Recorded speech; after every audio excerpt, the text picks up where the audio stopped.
کتونکو الف خان شرپوی ما موجود یم په عمر بختیار سنټر کې. دا د عمرزو د ټولو نه لوی مارکیټ دی په کومه کې چې هر قسمه کپړه پیزار ملاویږي. یو سړی کې چې پیښور ته ځي، صدر ته ځي یا غفور مارکیټ ته ځي، نو د اریچن، مندڼي، ډکی، امیرآباد ورسره تحصیل تنګي نه خلک چې کم دی نو دې مارکیټ ته راځي.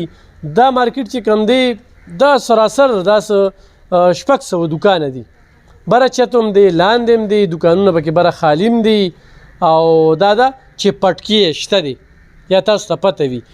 نو یو مشهور مارکیټ دی او دوکانداران هم ښه دي، ښه ویرایټي چې کومه ده، بلکې تاسو ته صحیح خبره کوي چې یاره دا د دې قیمت دی، نو په دې قیمت درته څیز ملاویږي.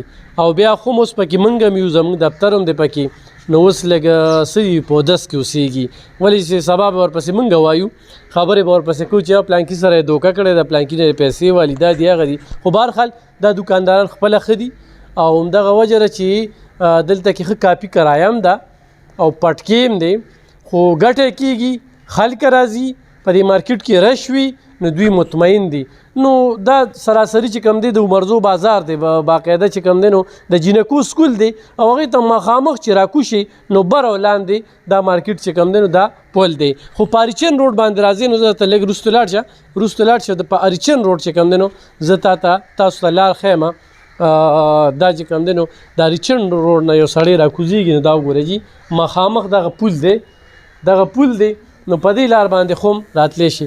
خو د ننني پروګرام زما مقصد څه دی، دلته کې یو ورور دی او دا ورته نه وایي چې دلته کې تنګ شوی دی، بلکې هغه ته نوکري میلاو شوې ده، نو هغه لږه ترقي یې شوې ده.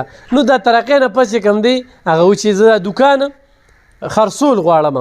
اوس دلته کې د دوکاندارانو د ټولو ملګرو چې کومه ده نو مشوره وکړله او د هر دوکاندار چې کوم دی تاسو وینئ 1 2 3 4 5 6 7 8 9 او یو شاته دی 10، نو دوی 15,000 روپۍ چې کوم دی د کامران ته ورټولې کړي دي. اوس کمې پکې څه دي 90 کسان، یعنې 100 کسه، او دغه 100 کسونه چې 15,000 روپۍ واغستی شي نه دې دوکان قیمت دی 6 لکه، خو دې په 15 لکه چې کوم دی نو دې وخت کې د قراندازۍ په ذریعه باندې لرې کول غواړي. نو دا سوداګانې زه پکې درته سوداګانې هم ښیم او سره چې کوم دی نو د دې دوکان د نورو اخراجاتو سره دا تاسو ګورئ. نو خو کوم سړی په دغه قراندازۍ کې حصه اخلي او یا 15,000 روپۍ ډوب ته غورځوي او یا په 15,000 روپۍ ځان له دوکان اخلي، نو به د هغې پورې منحصره ده. نو د قراندازۍ سیسټم چې کوم دی نو په دغه دوکان باندې لګېدلی دی، کپړې، میک اپ سامان، هر یو څیز پکې شته. او دا دی کامرانه تا ته جاب میلاو شو؟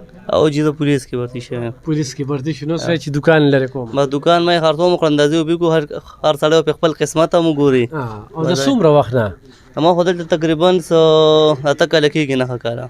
9 کاله؟ او 9 کاله په دې مارکیټ کې ستا 9 کاله؟ دلته شولو موږ آباد کړی دا مارکیټ. او جی او کار ښه ټیک ټاک روان دی؟ شکر دی الحمدلله، ښه ټیټ روان دی. کتونکو دغه موږ ته لږ د مخکې نه پته وه، بلکې د 2 میاشتو نه دی یو پوسټ هم ما کړی. نو چې کله دا روژه راغله نو د اختر په دې شپو کې موږ غریبانانو له کپړې واغستې، هسې نه دي راکړي، په پیسو یې راکړي، خو په خپل نرخ یې راکړي دي. نو دغه پکې موږ چې کومه ده یو پیدا ترلاسه کړې ده. نو خو څوک هم په دې قراندازۍ کې برخه اخلي، یا 15,000 روپۍ ډب ته غورځول دي، یا په 15,000 روپۍ باندې د 15 لک روپو دوکان چې کوم دی نو هغه ترلاسه کول دي. نو اوس د دې به موږ 15 ورځې پس چې کوم دی نو خبرې کوو، خو چا پکې برخه واغسته، خو چا پکې برخه اخیستې وه دوکان بند دي. دا کولو نیخه دا اوس تاسو ته چې کولو کو درته موږ ښایو دا دوکان بند دي، هسې نه چې تاسو وایئ چې یاره زه پیسې ورکوم او دې ته سوداګانې خرڅوي. اوس مې په کیمره کې دومره سودا ولیده، هسې نه چې بل والله سوداګانې کمې وي، داسې به هرګز نه وي. دا دوکان به دننه بند شو. خو هفته پس چې کوم دی نو موږ به حساب کتاب کوو، خو چا په قراندازۍ کې برخه اخیستې وي د دې 10 نه علاوه، نو صحیح ده بیا په یو ویډیو کو چې کسان دومره شو دومره به کم دی رولېږي.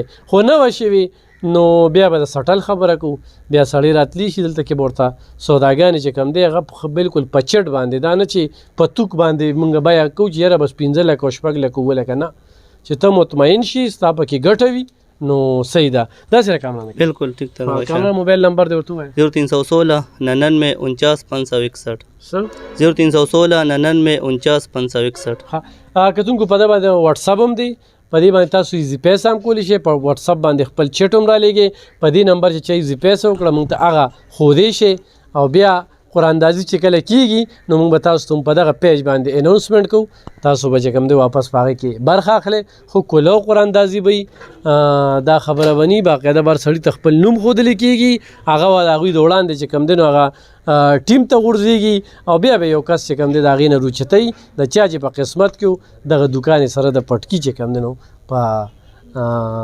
نصیب شه نو او بس یوي خدای چې چاله ورکوي نو په 15,000 باندې 15 لکو مالک کېږي دا هم کېدی شي په 15,000 لکه که نه او ډېر به خفه مې ولې چې دا 99 کسانو کوم 15,000 ورکړي دي نو هغه خو به الریډي خفه وي نو د یو کس به کېږي د ټولو خو نه کېږي نو بلکل رابطه کولی شي ډېره مننه خوشحاله سي